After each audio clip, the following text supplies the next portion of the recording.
Hello guys, welcome to my channel. आप सब लोग कैसे हैं? उम्मीद करती हूँ आप सब लोग ठीक होंगे। अभी बज रहे हैं रात के 11:30 और मैं लगी हूँ किचन में, क्योंकि कल मेरा स्पेशल डे है। तो मैंने सोचा कि चलो आज कुछ नया करते हैं। जरूरी नहीं कि हर बार केक कट किया जाए या कुछ और किया जाए। तो मैंने इस समय सोचा कि देशी अंदाज में सेलिब्रेट करेंगे, और मैं किसी को बिना बताए चुपचाप से किचन में हलवा बनाने आ गई। किचन में मैं बिल्कुल शांति से काम कर रही थी। अगर मैं कोई चम्मच भी उठा रही तो बिल्कुल बिना आवाज किए उठा रही थी, ताकि अंदर आवाज ना जाए और किसी को लगे कि मैं कुछ बना रही हूँ या कुछ कर रही हूँ। तो मैं बिल्कुल शांति से काम कर रही थी। और मैंने एग्जॉस्ट भी ऑन कर दिया था, चिमनी भी ऑन कर दी थी, ताकि खुशबू भी ना जाए अंदर।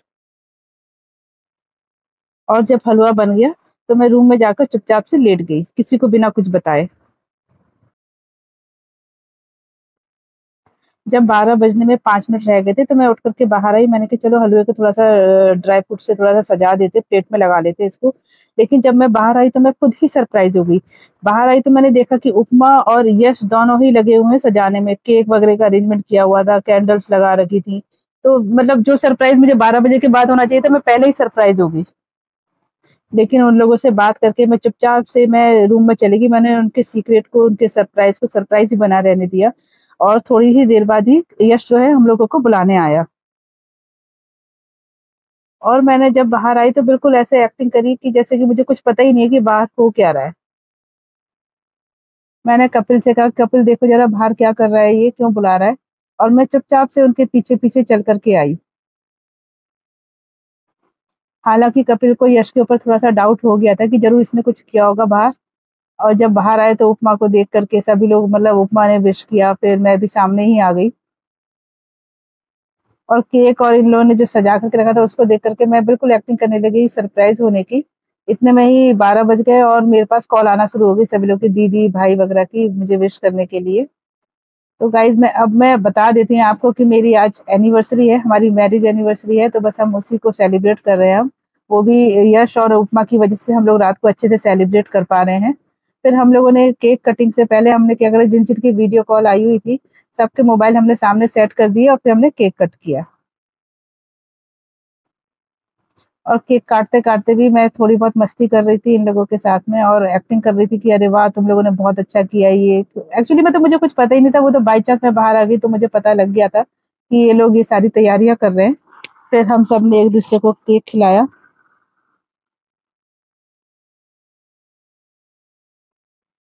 इस बार एनिवर्सरी पर तो मैंने ये सब प्लान ही नहीं करा था, इसलिए मुझे बहुत ज़्यादा खुशी हो रही थी उपमा और यश की वजह से कि उन लोगों ने इतना सब कुछ किया हम लोगों के लिए। रात को उपमा भी रात को 12 बजे तक जगी रही, ऊपर आकर के उसने सारी तैयारी करवाई यश के साथ में। इन लोगों की इतनी अच्छे से तैयारी देखकर मैं हलवा लाना तो भूल ही गई, जो कि मैंने बड़े प्यार से इन लोगों को देसी अंदाज में सरप्राइज़ देने के लिए बनाया था कि चलो अब इस बार हम देसी अंदाज में सेलिब्रेट करते हैं। फिर मैंने कहा भी एक बार कि चलो थोड़ा-सा हलवा खा लेते हैं सब लोग, लेकिन सभी ने केक खाने के बाद मना कर दिया।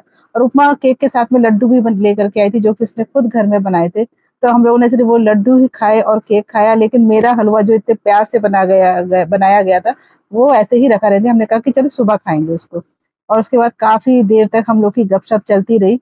गपशप करने के बाद जब हम लोग को लगा कि नहीं अब हम लोग को सो जाना चाहिए, क्योंकि सुबह जल्दी भी उठना है, फिर हम लोगों ने अपनी बातें खत्म करी और फिर हम लोग जाकर के सो गए।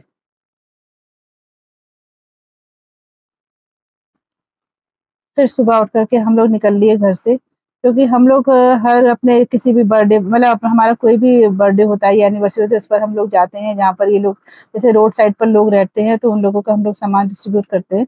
तो इस बार हम लोगों ने राशन का सामान डिस्ट्रीब्यूट करा था। जैसे एक फैमिली के लिए हम लोगों ने करा, 5 किलो चावल हो गए, 5 किलो आटा हो गया, दाल हो गया, मसाले हो गए, इस तरीके का हमने पूरा एक राशन का सामान जो है पैकेट जो हम लोगों ने तैयार करे। तो वो जैसे ही हम लोगों ने गाड़ी की डिक्की खोली, वैसे ही वहाँ पे भीड़ इकट्ठा शुरू हो गई।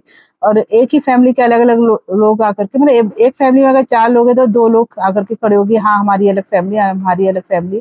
फिर भी हम लोगों ने सबसे पूछ-पूछ करके बड़े ध्यान से सामान दिया कि ऐसा नहीं हो कि मतलब एक फैमिली में 2 पैकेट चले जाएँ और किसी को 1 भी ना मिले। और बच्चों के लिए हम लोगों ने अरेंजमेंट करा था चिप्स का और फ्रूटी का। और हम लोग जब सामान बाँट रहे थे तो बड़े ध्यान से बाँट रहे थे कि कहीं ऐसा नहीं हो कि किसी के पास कोई मसाला रह जाए या किसी के पास चावल चला जाए या किसी के पास आटा रह जाए। तो बड़े ध्यान से हम एक-एक फैमिली को पूरा सामान बाँट रहे थे। जब हम लोग सामान बाँट रहे थे, उन लोग की आँखों में जो खुशी नज़र आ रही थी, वो बड़े मतलब उनको उसकी उनकी खुशी को देख कर के बड़ा-सा सुकून-सा मिल रहा था। तो क्या क्या है ये कुछ भी सामान है, 5 किलो आटा है, 5 किलो दाल है, मसाले हैं, चावल है और कुछ भी नहीं है। लेकिन उनको उनके लिए बहुत बड़ी चीज़ थी ये, जो उन लोगों को मिल रही थी इस तरीके से। और लास्ट में तो ऐसा भी हो गया था कि हम लोग का सामान खत्म हो गया, लेकिन लोग अभी भी लेने आ रहे थे। फिर हमने जो बच्चों के चिप्स और फ्रूटी वगैरह बचे हुए थे, हम लोगों ने हर मतलब जो भी मेंबर्स थे फैमिली के, उन सबको वो एक-एक फ्रूटी या चिप्स वगैरह हम लोगों ने देना शुरू कर दिया। जब हम लोग सामान दे रहे थे तो बस यही लग रहा था कि जैसे कुछ लोगों को नहीं मिल पाया था राशन का सामान, तो कुछ लोगों को जो चिप्स वगैरह दिए तो ये लग रहा था कि वो लोग मन में क्या सोचते हैं कि अरे उसको मिल गया, हमें नहीं मिला, तो एक मतलब थोड़ा-सा अच्छा भी नहीं लग रहा था ये। लेकिन हमने अपनी तरफ से पूरी कोशिश करी थी कि हमारे पास से कोई भी खाली हाथ ना जाए और हम सबको सामान दें।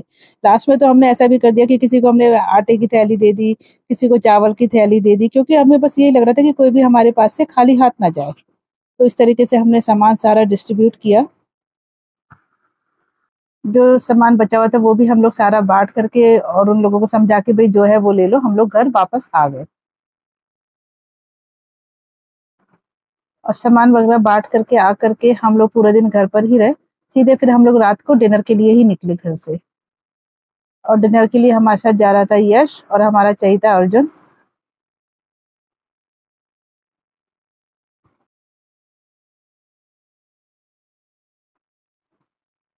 और रेस्टोरेंट में पहुँच करके फिर बस हम लोग की हो गई शुरू मस्ती। और वहाँ पहुँचते ही अर्जुन और यश की मस्ती शुरू हो गई।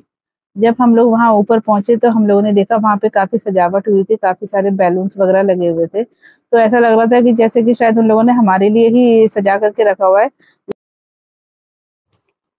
वहाँ पर एक बच्चे का बर्थडे सेलिब्रेट हो रहा था, तो ये सारी सजावट उसी के लिए थी।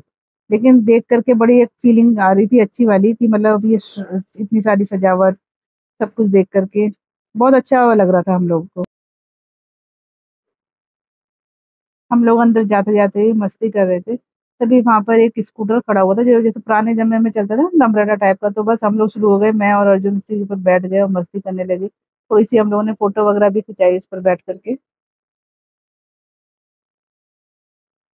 हम जहाँ डिनर के लिए आए थे रूफ टॉप पर था और यहाँ पर बैठने के बाद पीछे के नज़ारे जो अभी जो पीछे के नज़ारे दिखाई दे रहे हैं, बड़ा ही खूबसूरत लग रहा था। यहाँ पर हम लोगों ने बड़े-बड़े कूलर लगाए हुए थे ताकि गर्मी का एहसास ना हो हम किसी को भी। लेकिन मौसम भी ठंडा था तो इसलिए कूलर की हवा भी चल रही थी तो हम लोग को इतना गर्मी वहाँ पर लग नहीं रही थी, अच्छा मौसम था वहाँ पर। और कूलर के आगे बैठ कर के तो थोड़ी-थोड़ी सी ठंडक भी लग रही थी। और देखिए अर्जुन की मस्ती यहाँ पर भी शुरू हो गई, यश और अर्जुन दोनों ही अपने आप में मस्त हैं।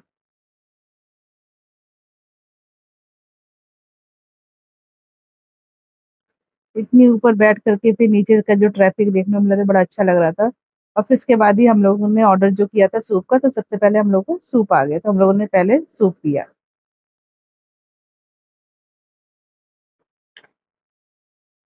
और बस सूप के बाद ही वहाँ पर हम लोग के और भी आइटम आना शुरू हो गए। हम लोगों ने 2-3 आइटम का ऑर्डर करा था मेन कोर्स से पहले, तो पहले हम लोगों ने उन्हीं का आनंद उठाया।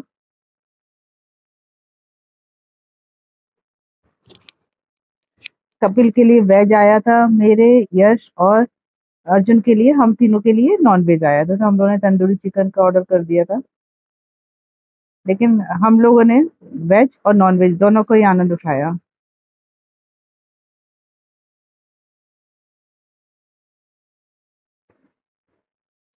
और फिर बस डिनर करके हम लोग यहाँ से निकल चले घर की तरफ। और इस तरीके से हम लोगों ने अपनी वेडिंग एनिवर्सरी को सेलिब्रेट करा। गाइस हमने अपने स्पेशल डे को यानी कि अपनी वेडिंग एनिवर्सरी को हमने इस तरीके से सेलिब्रेट करा। और आप लोगों को वीडियो देख करके हमारा एनिवर्सरी सेलिब्रेट करने का तरीका कैसा लगा, कमेंट में प्लीज़ ज़रूर बताइएगा। और इसी के साथ ही मैं अपने ब्लॉग को यहीं पर ख़त्म करती हूँ। अगर आप लोगों को पसंद आया हो तो लाइक और सब्सक्राइब ज़रूर कीजिएगा और कमेंट करना तो बिल्कुल मत भूलिएगा। Thank you.